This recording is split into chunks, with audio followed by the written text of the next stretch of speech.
చెత్తనాయాల నీ కొడుకుతో పాటు నిన్ను కూడా చంపేసి ఉండాల్సిందే కానీ పారిపోయావు. చాలా తెలివైన వాడివి.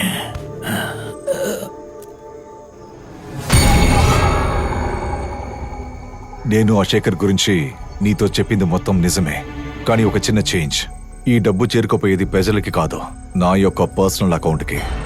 కల్తీ సరాయ, చైన్ స్నాచింగ్, సిగ్నల్ మామూలని చిన్న చిన్న డీలింగ్లో డబ్బు చూసే పోలీస్నే నీకు తెలుసు. చిన్న చిన్న విషయాల్లో ఇన్వాల్వ్ కాకుండా ఎన్నో కోర్టులో డీల్ చేస్తున్న కంట్రోల్ గా ఉన్న ఆఫీసర్స్ ని నువ్వు ఎప్పుడు చూస్తుండవు. అందులో ఒకడ్నే ఈ మాణికల్ రావు. నువ్వు ఏమనుకున్నా దాన్ని చేస్తా. నీలాంటి ఒక బ్రిలియన్స్ ని జీవితాంతం గుప్పెట్లో పెట్టుకోవాలనే నాకు ఆశగా ఉంది. కానీ నిప్పు పగ తోడు పెట్టుకోకూడదని అంటూ ఉంటారు. So no way.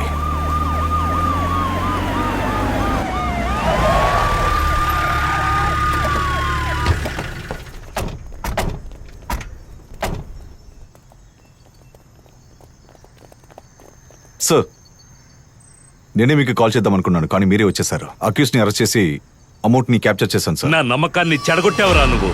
సార్, ట్రైన్లో, హవాలాలో, మార్కెట్లో ప్రతి చోట దొంగతనం చేసిన డబ్బులు మీ దగ్గర ఉందని తెలిసిపోయింది. నువ్వు అనుకుంటున్నట్టు తనంత నిజాయితీ గల వ్యక్తి కాదు. ఏమంటున్నావు? ఒక్కోసారి క్రిమినల్ పట్టుకున్న తర్వాత తన దగ్గర ఉన్న డబ్బు తీసేసుకుంటాడు. ఆ తర్వాత ఎన్కౌంటర్ అనే పేరుతో తన్ని మర్డర్ చేస్తాడు. జమాలుద్దీన్ కేసు ద్వారానే ఈ విషయం నాకు తెలిసింది. మరి నా డబ్బు? నీ డబ్బు కూడా ఇప్పుడు వాడి దగ్గరే ఉంది. మాలిక్ ని చంపేసి ఆ డబ్బు తీసుకువెళ్లిన తను దాన్ని డిపార్ట్మెంట్ లో సరెండర్ చేయలేదు. తనతో పాటు ఉన్న పోలీస్ ఆఫీసర్ ని మోసం చేసి ఇలాంటి ఇన్సిడెంట్స్ జరిగిందన్న సంగతి కూడా డిపార్ట్మెంట్ కి తెలియకుండా దాచేశాడు. ఈ విషయం ఎందుకని నాకు ముందే చెప్పలేదు? చెప్తే నువ్వు వాడి ఇంటికే వెళ్లి దొంగిలిస్తావు. మళ్ళీ నేను మునుపట్లా చూడటం నాకెంత మాత్రం ఇష్టం లేదు. ఇప్పుడు నిన్ను ఉపయోగించుకుని మినిస్టర్ డబ్బు దొంగిలించాలనేది తన ప్లాన్. నన్ను కూడా అందరిలాగే క్రిమినల్ అనుకున్నాడు ఆ మాణిక్యాల్ రావు. నేను పేషెంట్ని, కానీ మూర్ఖుణ్ణి కాదా. వాడిని ఏం చేస్తానో చూద్దాం.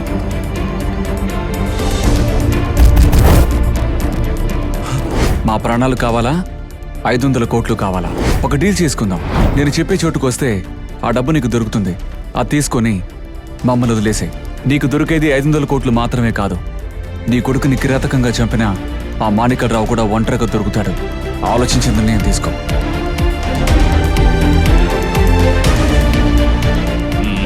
సార్, మీరు డబ్బుల కోసం జమాలుద్దీన్ షూట్ చేసిందంతా లైవ్ గా చూసే కమిషనర్ ఇక్కడికి వచ్చారు.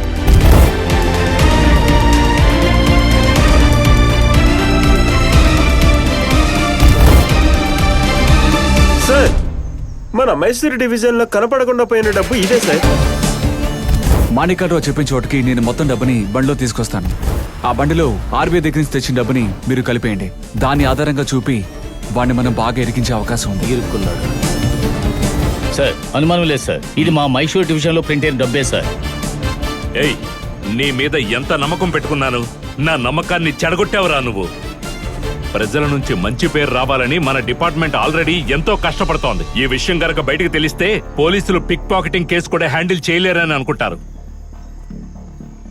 అమౌంట్ సీజ్ చేసిన విషయం మీడియా వరకు తెలిసింది. డూ వన్ థింగ్, మన దగ్గర ఆల్రెడీ కస్టడీలో ఉన్న ఎవడో ఒక అక్యూజ్డ్ మొహాన్ని కప్పి వీడే వాడని వాళ్ల ముందు నిలబెట్టండి. మాణిక్యాల్ రావు గురించి ఏ న్యూస్ లీక్ అవ్వకూడదు. You got it? Now arrest him.